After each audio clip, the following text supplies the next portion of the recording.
మన రాజకీయాలకు చంద్రబాబు రాజకీయాలకు మధ్య తేడా ఈ 12 నెలలు ఆయన పాలన చూస్తే చాలా తేడా కనిపిస్తుంది. అసలు రాజకీయాలు అన్నది ఒకవైపున మనల్ని చూసినప్పుడు రాజకీయాలు అటువైపున కనిపిస్తాయి. ఈ 12 నెలలు చంద్రబాబు నాయుడు రాజకీయాలు చూసినప్పుడు రాజకీయాలు ఇటువైపున కనిపిస్తాయి. ఇద్దరి మధ్య తేడా అంత ప్రస్ఫుటంగా కనిపిస్తూ ఉంది.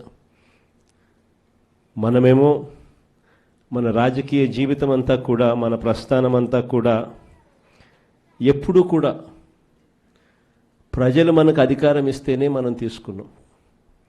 దొడ్డిదారిన వెన్నుపోట్లతోనూ మోసాలు చేసి ఏ రోజు కూడా మనం రాజకీయాలు చేయలేదు.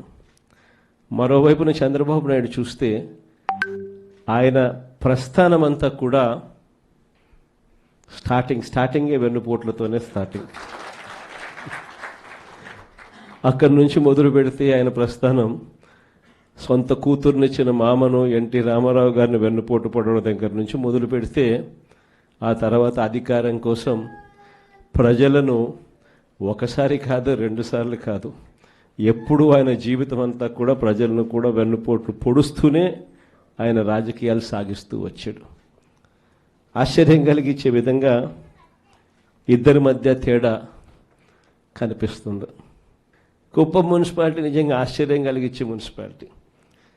చంద్రబాబు నాయుడు గారు ముఖ్యమంత్రి కాకమునుపు ఇక్కడ ప్రజాస్వామ్యబద్ధంగా ఎన్నికలు జరిగితే ప్రజలు ఓట్లు వేస్తే ఈ కుప్పం మున్సిపాలిటీలో 25 వార్డులకు గాను వైఎస్ఆర్సీపీ 19 గెలిచింది. తెలుగుదేశం పార్టీ గెలిచింది కేవలం 6. మరి తెలుగుదేశం పార్టీ గెలిచింది కేవలం 6 అయితే 25లో 19 వైఎస్ఆర్ కాంగ్రెస్ పార్టీ తరపున ప్రజలు ఓట్లేసి వైఎస్ఆర్ కాంగ్రెస్ పార్టీని గెలిపించిన పరిస్థితులు ఉంటే మరి మున్సిపల్ చైర్మన్ ఎవరు కావాలి? వైఎస్ఆర్ కాంగ్రెసే పార్టీ తరపు నుంచే కావాలి కదా. కానీ అక్కడ కూడా దౌర్జన్యాలు, ఏ స్థాయిలోకి దౌర్జన్యాలు ఉన్నాయి అని అంటే, ఏకంగా బెదిరించి మున్సిపల్ చైర్మన్ను రాజీనామా చేయించి వాళ్ళ దగ్గర వాళ్ళ పార్టీలోకి తీసుకోవడం. అంతటితో కూడా ఆగిపోవడం లేదు. చంద్రబాబు నాయుడుకి స్వయంగా ఇది కుప్పము, నా మున్సిపాలిటీ, నేను ముఖ్యమంత్రి, నేను రాక్షస సామ్రాజ్యానికి రాజుని, నేను ఒక రాక్షసుడిని, నా కుప్పం నియోజకవర్గంలోనే ఎలా